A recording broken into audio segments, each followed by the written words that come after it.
practice. Action Act, I'm sure is suggesting that you need to study them the way a lawyer would, but I think it is important to appreciate the substance of most of those laws. Again, in the same chapter, it puts everyone else on notice that courts expect journalists to respect them. Of course, here we are referring to judicial officers in terms of their directions, in terms of their orders. Says content of court, and it's just a reminder to us that courts have teeth, they can bite if you cross the line. Maybe now that we have Justice William Ouko in the House, I don't know, he may want to say whether there will be a waiver for journalists who show disrespect to courts of law. But as the law is now, if you show disrespect to the courts of law, they will punish you for contempt. Again, that is discussed in chapter 6. Then chapter 7 of the book takes us through credible court documents and sources of information that a journalist may access. For instance, it says a journalist can access evidence introduced in open court, except where the privacy rights of the victims and concerns of family members outweigh the right of the public to have access. Of course, from that chapter, it is clear that you can't access every document. There are documents that you may not access.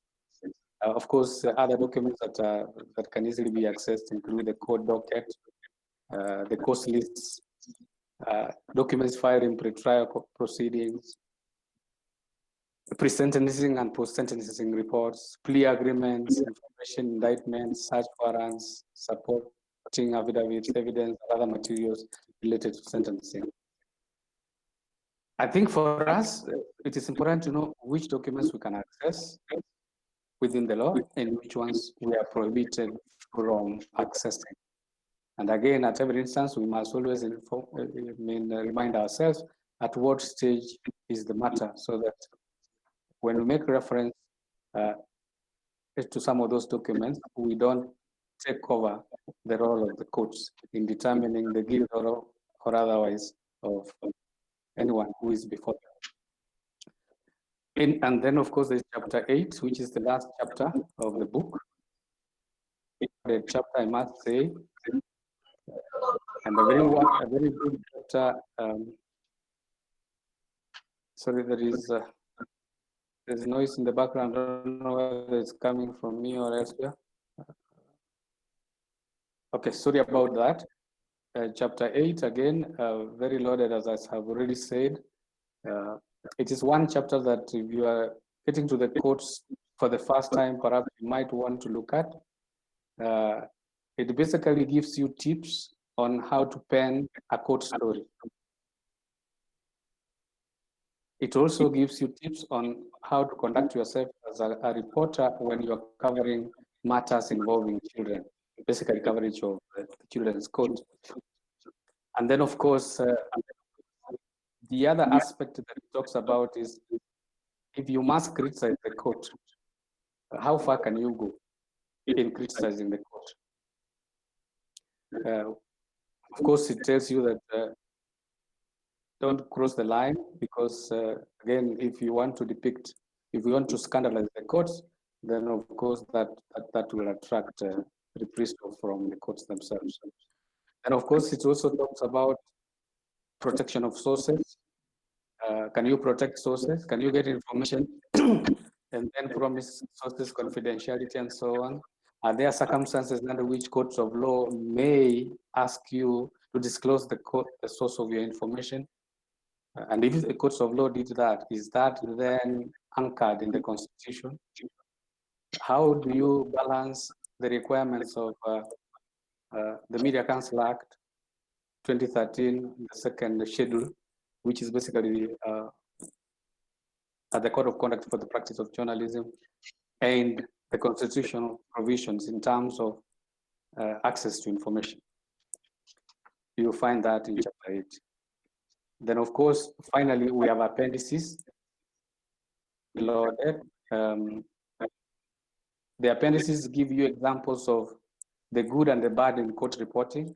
Some 2 or 3 stories have been picked just to illustrate to you how to do a good story and sorry, what counts for a good story and what counts for a bad story, a bad court story. And of they have not, they have given you a link. You can read the stories in their raw form and see whether the opinion they have about those stories agrees with your opinion. And then, of course, in the appendices, you will find the names of the current judges and some magistrates and their workstations. Then finally, you find select legalese, words that are commonly used in court documents, words that are commonly used in courts of law, and may not mean the exact thing that we know in our day-to-day lives. And of course, there is the list contains terms that are in Latin. And of course, as I said, courts are still very conservative. They still use Latin terms. But at the time of doing whatever they do, I think they are not addressing Wanjiku. They are addressing the parties that are in court, and especially the lawyers.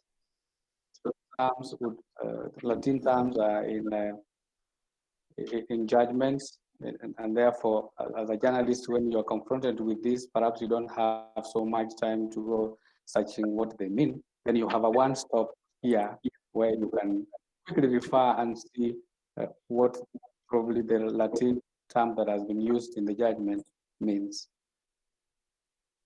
That's what is in the book.